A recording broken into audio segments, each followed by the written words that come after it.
João 10, versículo 9. João, capítulo 10, versículo 9. Lá, Jesus diz: eu sou a porta. Hoje vamos aprender sobre a segunda porta. Jesus é a porta para a vida. Vamos lembrar a história verdadeira da vida de Jesus? E hoje, quem vai ajudar contando essa história é minha mamãe. Ela vai contar para nós. Mamãe! Mamãe! Conta para nós a história da vida de Jesus, por favor. Então, crianças e Bebel, vamos ouvir a história? A Bíblia diz que Jesus nunca pecou durante toda a sua vida. Ele obedeceu perfeitamente a todas as leis de Deus. Como adulto, Jesus fez muitos milagres que só Deus pode fazer.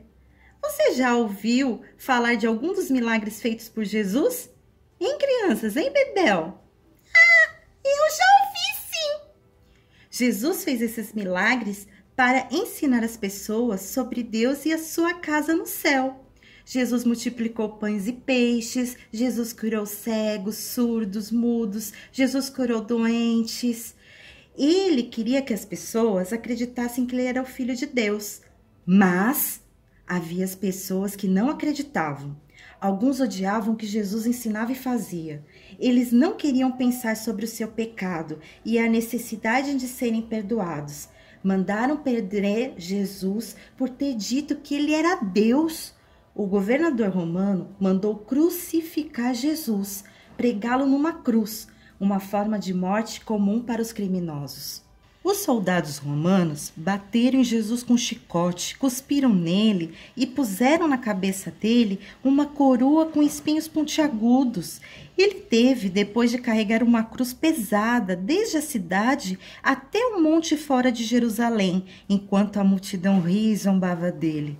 Os soldados colocaram pregos nas mãos e pés de Jesus, pregando numa cruz rústica de madeira. A cruz foi então levantada e posta no lugar entre dois criminosos que tinham sido também sentenciados à morte.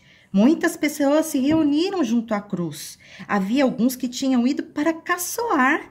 Havia soldados que apostaram para ver quem ficaria com a túnica de Jesus, mas havia também pessoas muito tristes. Jesus ficou pendurado na cruz durante 6 longas horas, sofrendo muito.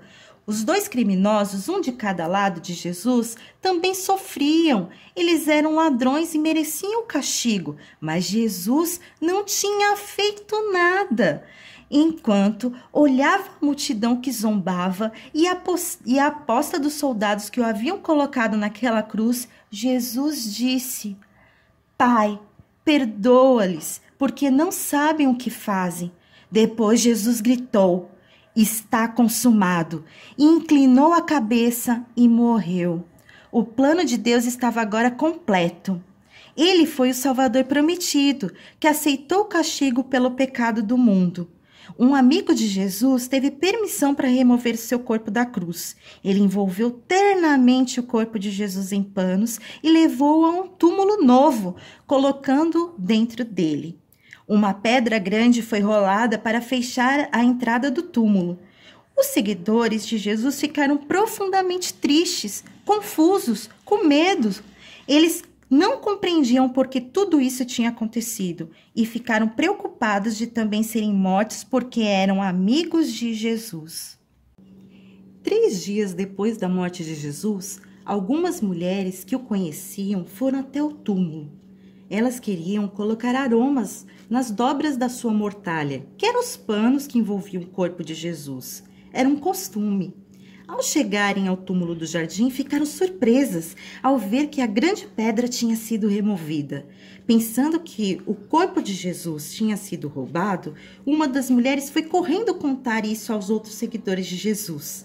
Enquanto as outras mulheres ficaram ali, um anjo brilhante, resplandecente, apareceu de súbito. As palavras do anjo devem ter animado a todas. Não temais, porque sei que buscais Jesus, que foi crucificado. Ele não está aqui, ressuscitou e tornou a viver, como tinha dito. Vinde ver onde ele jazia. E depois depressa, e dizei aos seus discípulos que ele ressuscitou dos mortos. Com o coração cheio de alegria, as mulheres correram para contar aos discípulos de Jesus as notícias de que ele estava vivo.